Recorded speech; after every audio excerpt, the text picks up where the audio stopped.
Welcome back to OrbisX training, and today we're going to be going over toggles, and there's more being updated constantly, but we'll show you the ones that are here now as I'm recording this video. And so you're here in the OrbisX dashboard. Take a peek under admin, settings and options. It's a really cool feature. There's a bunch of different toggles to, create your own personalization and your own settings actually for OrbisX. So if you're in settings, scroll all the way down to toggles and options, and I'll just go ahead and explain these. And from there, we can, adjust some, change some, and give you some different outlook as to what the toggle's used for in the real detailing world. So first we have the automate appointment confirmation. So that basically means when you book a customer and you press save on the event, it will send them an automated message. So I like to have that on, that our customers know that they're actually booked in the system. The next one is automating no-show follow-ups. So if I press that little no-show red button under the calendar, okay, when I press that no-show button, it sends them an automated message. From there, event and job completed. I don't like this one on personally, but it's really good for shops because the minute you complete a vehicle, you press completed and you can fill out the artificial intelligence, inventory tracking, and then it automatically sends them a message. The minute you hit that green complete button under their events, the minute you hit that green complete button, it sends them a notice saying, hey, your vehicle is ready. Moving right along here, referral request emails. So if you want to get referrals from your customers, it'll send them out a personalized email. Hey, we hope you enjoyed our services. We're looking to grow our customer base. Do you mind filling out these referrals? And it's a really, really easy, free, and simple way to get referrals from your already existing customers. So I like to send those out. Disable feedback requests by default. You want to leave that on no unless you're very worried that you have a lot of maintenance clients. Then you can keep that on. But what that basically does is that will already have that box checked under events. So if I go to calendar here, wait for that to load real fast here, and I'm creating a new event, that box right here on the left-hand side is already going to be checked. And so my internet's pretty slow today, but that box is disable feedback request. So for my maintenance clients, if they've, especially someone who's already filled out that review form, I don't want this sending again. So when I create my maintenance event for one of my customers, say they just have a maintenance wash, I press disable feedback request. Now you can have that automatically with no thanks has this off, but you can actually enable it to always have this feature on here.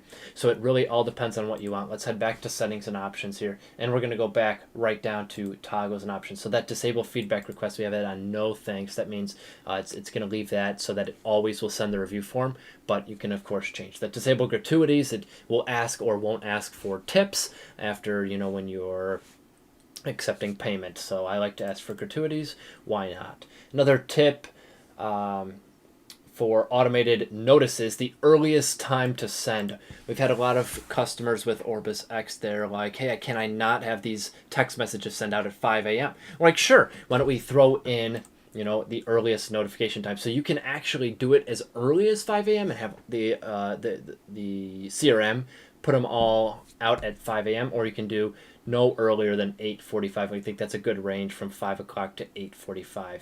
And the other thing is that let AI decide what's best. So just really with machine learning again, we're all about artificial intelligence here at OrbisX. And so letting the AI decide is saying, hey, look, a lot of your customers are looking at their texts or whatever and being active around X, time. So let's let the AI send it out during that time. And so I keep mine, around 7:30, 8 o'clock. I don't want anything coming out before then, just because you don't want to wake your customers.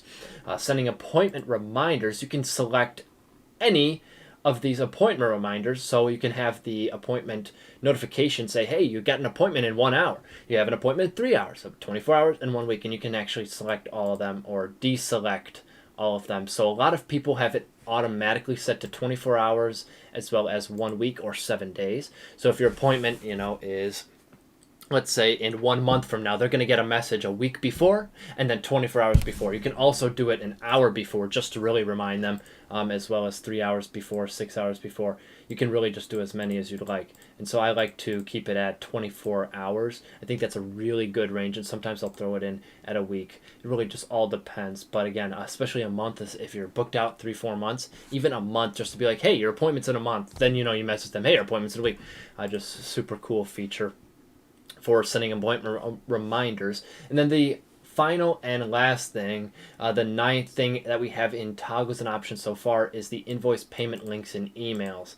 So when you send an email of an invoice, this can include the link to send the payment from the customer. All they do is they click the payment link and then they can process their invoice. Or you can choose to not include the links if you like to always accept the payment yourself. You can always do that manually through the OrbisX software. Or if you want your customers to pay, you can include the links in emails. And then, of course, if you change anything at all for whatever reason, you can just go ahead and press Save Toggles, and it will say your changes have been saved. So you can just do that and your changes have been saved. So just like that, it's super easy to edit the toggles as well. And I hope I explained them all well to help automate your company and help get you rocking and rolling with OrbisX. Thanks for watching, and we will see you all in the next training tip. Aaron Letman out.